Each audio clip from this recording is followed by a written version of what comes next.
Tiongkok, Australia, Jordania, hingga raksasa sepak bola Asia, Korea Selatan. Nah, kira-kira bisakah tim sepak bola Indonesia juga mengalahkan Uzbekistan pemirsa pada babak semifinal nanti? Telah bergabung bersama kami ada pegamat sepak bola tanah air, yaitu ada Bung Opan Lamara, dan juga kita masih bersama dengan Bung Nur. Ya. Kembali bersama Bung Nur, ganti presenter aja kita ya. Nah, pertama saya ke Bung Opan terlebih dahulu. Bung Opan, kalau kita lihat seperti apa peluang Indonesia ini bisa mengalahkan Uzbekistan? Karena kalau kita lihat nih dari pertandingan-pertandingan sebelumnya, Uzbek itu nggak pernah kalah, nggak pernah kebobolan satu gol pun dari lawan-lawan mainnya sebelumnya. Bung Opan. Pangan golf jadi agak berantakan ini. Coach Banur, apa kabar Coach Banur? Ya, seperti yang dijelaskan oleh Coach Banur tadi bahwa Uzbekistan bukan tim yang terlalu sempurna, tetap punya celah dan bisa kita maksimalkan, walaupun kita tahu bahwa mereka sepanjang pagelaran di Qatar ini tampil sangat dikdaya. Seperti yang disampaikan Tisa tadi, sejauh ini masih clean sheet, 4 laga bahkan 5 laga yang telah mereka lakoni juga belum pernah terkalahkan. Dan jika kita head to head dengan mereka, maka tentu kita memang di bawah mereka ya. Satu, mereka adalah finalis 2 kali berturut-turut pagelaran Piala Asia Under-23, kemudian kita terakhir ketemu dengan mereka di perhelatan Asian Games tahun lalu, kita juga kalah dari mereka dengan 2-0, dan kalau kita berkaca itu semua, maka kita harus akui bahwa Uzbekistan adalah tim yang luar biasa hebatnya. Meski demikian, selama pagelaran ini saya memperhatikan bahwa Indonesia bukanlah Indonesia yang mereka hadapi tahun lalu. Walaupun ada beberapa pemain yang juga bermain tahun lalu menghadapi mereka, tapi sekali lagi kekuatan kita di Qatar kali ini sangat berbeda ya. Dan mereka tentu sangat memperhitungkan itu. Kemudian jika kita berkaca pada laga Uzbekistan menghadapi Arab Saudi beberapa hari yang lalu, maka saya melihat tidak ada yang terlalu spesial. Nothing spesial ya. Kecuali penjaga gawang mereka yang sangat tangguh, Nematov, kemudian 2 pemain depan mereka, Odilov dan juga Nurchaev, itu memang harus kita waspadai. Selebihnya saya melihat tim yang memang tampil luar biasa bagusnya selama perhelatan di Qatar ini selain Indonesia adalah Korea dan Jepang. Dan Korea sudah bisa kita atasi. Kalau kita melihat kekuatan bagaimana Korea bermain, jika kita bandingkan dengan Uzbekistan, sekali lagi yang paling berat bagi kita adalah Korea. Artinya Uzbekistan harusnya bisa kita redam karena Korea bisa kita taklukkan. Ya, Bung Opan. Kalau Korea bisa kita taklukkan, Uzbekistan bisa kita taklukkan, apa sih perbedaan permainan antara Korea Selatan yang katanya yang paling jago nih permainan bolanya se-Asia dengan Uzbekistan? Perbedaannya di mana? Apakah ada perbedaan cara permainan mereka? Ya, satu jelas kualitasnya. Yang kedua adalah mental juaranya. Korea Selatan terbukti sebagai juara bertahan di perhelatan usia 23 ini. Langganan Piala Dunia, kemudian juga langganan Olimpiade. Kemudian kalau kita melihat bagaimana kualitas permainan mereka, Korea Selatan nyaris tanpa celah ya, di semua lini sangat seimbang. Kemudian speed and power mereka juga luar biasa. Kontrol passingnya juga kita melihat bagaimana sempurnanya, belum lagi kepercayaan diri Korea yang sangat tinggi. Nah, Uzbekistan memang kelebihan mereka adalah mental juara juga ya. Mereka bermain sangat tenang, sangat percaya diri, kemudian mereka sangat dingin di daerah pertahanan lawan. Tapi mereka tidak terlalu sesempurna keseimbangan lini per lini. Jika kita bandingkan dengan Korea, mereka masih punya celah. Salah satu yang membuat Korea Selatan sangat bagus adalah transisi antara menyerang dan bertahan. Saat mereka ditekan kemudian mereka berhasil merebut bola, transisi menyerang mereka sangat cepat. Nah, Uzbekistan tidak memiliki ini. Ini yang bisa kita manfaatkan. Oke.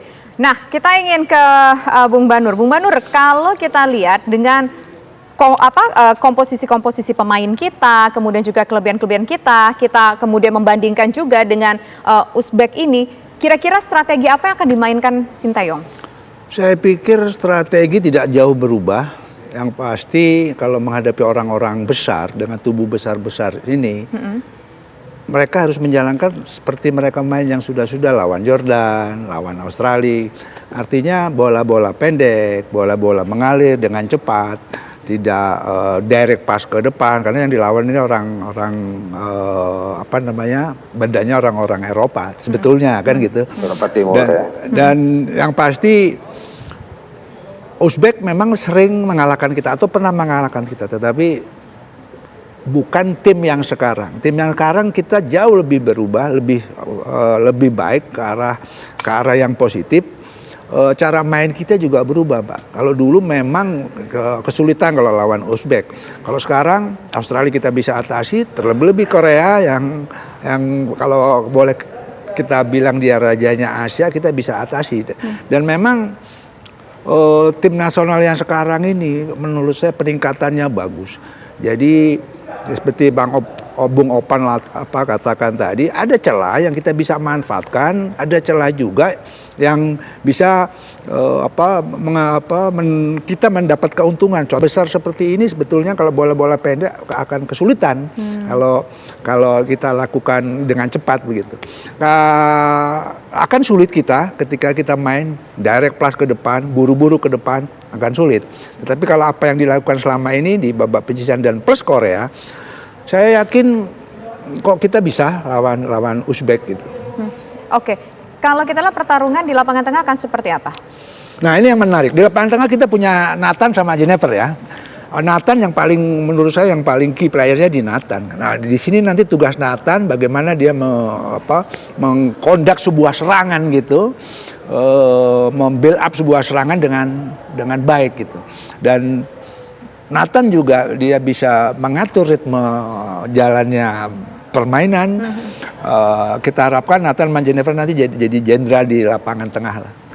Oke, nah sekarang kita yang kembali ke Bung Opan. Bung Opan, kalau kita melihat dari sejumlah laga yang sudah kemarin sempat dijalani oleh Timnas Indonesia, apakah kira-kira masih ada kekurangan-kekurangan dari Timnas yang harus ditambal ketika melawan nanti Uzbekistan?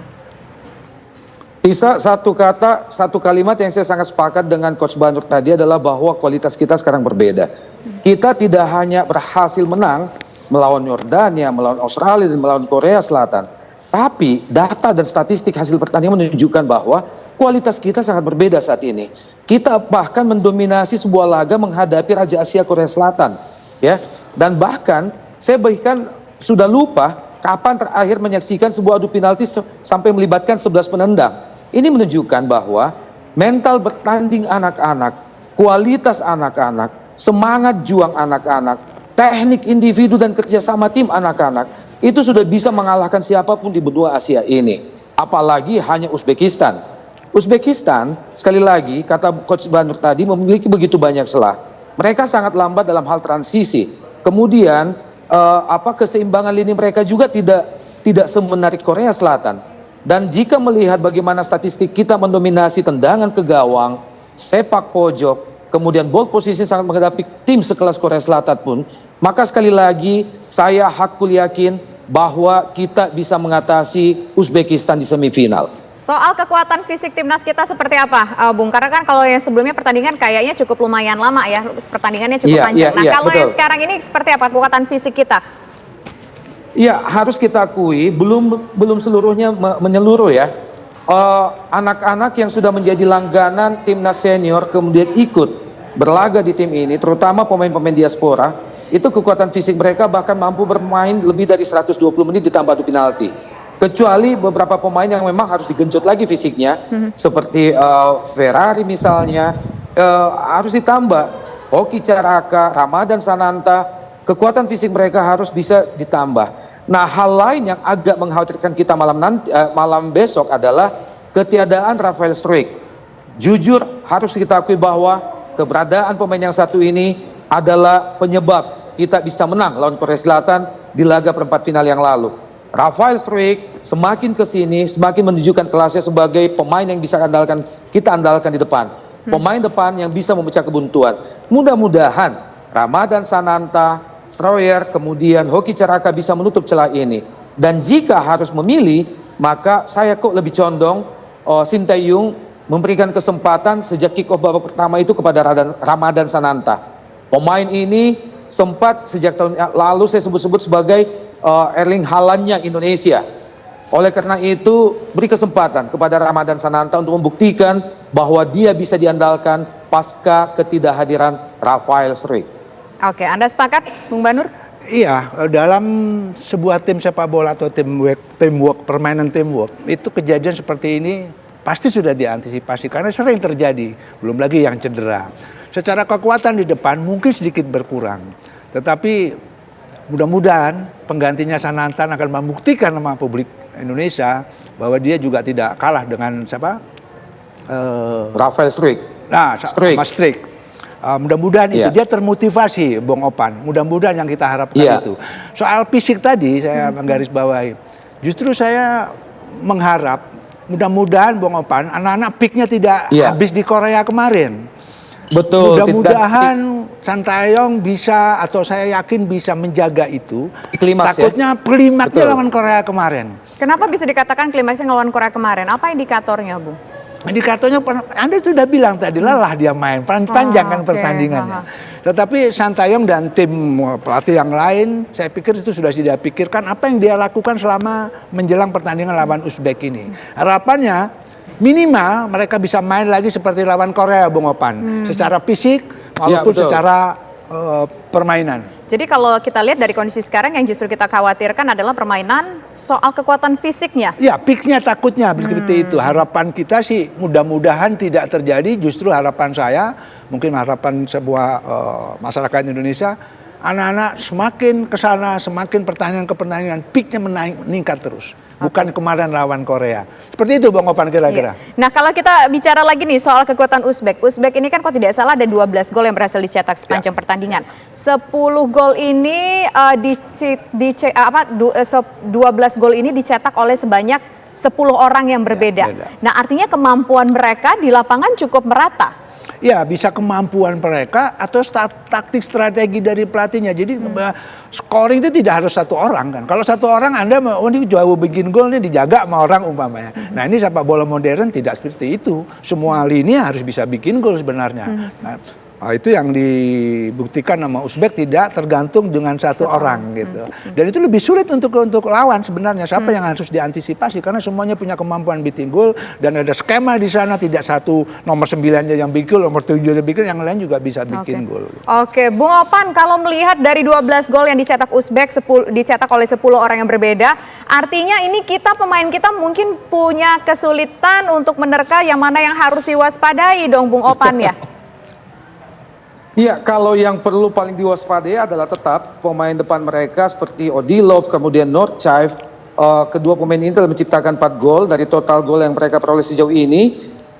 Mereka sangat berbahaya, sangat diinginin. Terlihat saat bagaimana mereka menghadapi Saudi Arabia. Mereka sekali lagi mereka adalah finisher sejati. Kemudian mereka juga ditopang oleh pemain depan pemain tengah yang senantiasa naik, bisa membantu, bisa menjelma menjadi goal getter. Ada Zianov, ada Holmatov. Tapi Indonesia juga melakukan hal sama. Ini seperti yang kata Coach Banur tadi, ini adalah sepak bola modern. Semua pemain diberikan kesempatan yang sama untuk menciptakan gol atau menciptakan peluang. Tidak hanya menjadi tugas seorang striker. Contoh kita juga Rafael Struijk menciptakan 2 gol. Kemudian pemain belakang justru Komang Teguh berhasil menciptakan 2 gol. Dan tentu yang kita harus waspadai adalah bagaimana mereka tentu sangat mengantisipasi pergerakan dari pemain kita, pemain tengah kita yang tentu mobilitasnya sangat luar biasa. Ya, ini tentu akan mereka antisipasi semuanya. Bagaimana Pratama Arhan lemparan ke dalam juga tentu akan sangat mereka antisipasi. Sekali lagi, mudah-mudahan seperti kata Coach Banur tadi, laga kita menghadapi Korea Selatan tidak menjadi anti klimaks bagi stamina kita. Karena dari catatan saya, kita bermain 120 menit, ditambah tambahan waktu hampir 20 menit. Anak-anak bermain, berjibaku itu kurang lebih 140 menit. Ditambah adu penalti melibatkan 11 orang yang sangat menguras energi, menguras mental. Mudah-mudahan psikolog kita, tim pelatih kita, bisa memulihkan ini semua dalam waktu yang hanya 2 hari. Oke, Bung Opan, kan ada banyak gaya pemain dari setiap klub-klub yang ada begitu ya. Ada gaya main Asia, gaya main Eropa, Amerika Latin. Nah kayaknya Uzbek ini gaya mainnya lebih ke arah gaya Eropa. Gaya Eropa Timur itu sulit tidak untuk antisipasi untuk dihadapi? Salah satu kelebihan tim-tim Eropa Timur adalah mental bertanding mereka yang sangat bebal ya, sangat anti banting lah bahasanya. Mereka tidak terpengaruh oleh cara bermain lawan, ya. Mereka tidak terseret oleh style lawan dan mereka bermain dengan gaya mereka sendiri. Mentalitas mereka bertanding itu luar biasa gigihnya. Mereka tidak pernah menunjukkan kelelahan dan mereka walaupun terkadang tertinggal itu mereka kerap kali menunjukkan bahwa mereka bisa mengejar. Bagi mereka pertandingan tidak akan selesai hingga peluit akhir. Itu kelebihan dari tim Eropa Timur. Mental bertanding mereka yang sangat gigih. Oke, baik. Dari perbincangan kita ini, kira-kira kemenangan akan berada di pihak siapa? Kita sebagai orang Indonesia tentu kemenangan berharap untuk Indonesia. Tebak skor deh. Kalau tebak skor saya bukan penggembira. Sebentar Bung Opan. Silakan. Saya bukan penonton, saya bukan penggembira. Saya lihat sepak bola itu sendiri, kekuatan Indonesia, kekuatan Uzbek. Saya pikir 1-0 saja sudah cukup luar biasa menurut saya. Kita sudah bisa masuk ke semifinal. Jadi skor 2-3 saya pikir nggak penting. Yang penting memenangkan pertandingan. Akankah kita memenangkan? Kenapa tidak? Kenapa tidak? Kita buktikan lawan Korea. Tadi ada pertanyaan bagus ke Opan. Apa sih kelebihannya Uzbek? Orang Uzbek, Eropa Timur. Main bolanya fighting spirit yang luar biasa. Yang seperti dibilang Bung Opan tadi ya. Dulu Uni Soviet kan begitu mainnya. Dan ciri khas pemain Eropa Timur itu hampir-hampir Korea sebenarnya main bolanya. Speed and power. Ya kan? Fighting spirit yang luar biasa. Dan saya kok melihat Korea mirip-mirip sebenarnya. Anak-anak bisa mengatasi. Kenapa lawan Uzbek nggak bisa gitu kan? Bisa dong gitu kan. Mudah-mudahan besok kita menang pertandingan dan sejarah terukir kita 1-0. Harapan kita 1 untuk kemenangan Indonesia. Cukup 1-0. Baik, sekarang kita menuju ke Bung Opan, prediksi Anda tebak skor. Tisa sekali lagi sepanjang laga yang kita lakoni Korea Selatan saya melihat adalah tim terkuat yang kita hadapi hingga di ujung nanti. Kita berhasil menghentikan clean sheet. Korea Selatan tidak pernah kebobolan dalam 4 laga mereka sebelumnya hingga ketemu kita, ya. Kemudian kita bisa mengalahkan mereka. Uzbekistan kekuatannya sedikit di bawah Korea Selatan menurut saya. Dari data statistik hasil pertandingan mereka lakoni, clean sheet mereka akan terhenti di tangan Indonesia. Insya Allah kita bisa mengatasi mereka 2-1. Oke, baik. Terima kasih Bung Opan, terima kasih juga Bung Banur sudah bergabung bersama kami. Kita berharap untuk kemenangan untuk Indonesia melawan Uzbekistan. Amin. Terima kasih Amin. semuanya.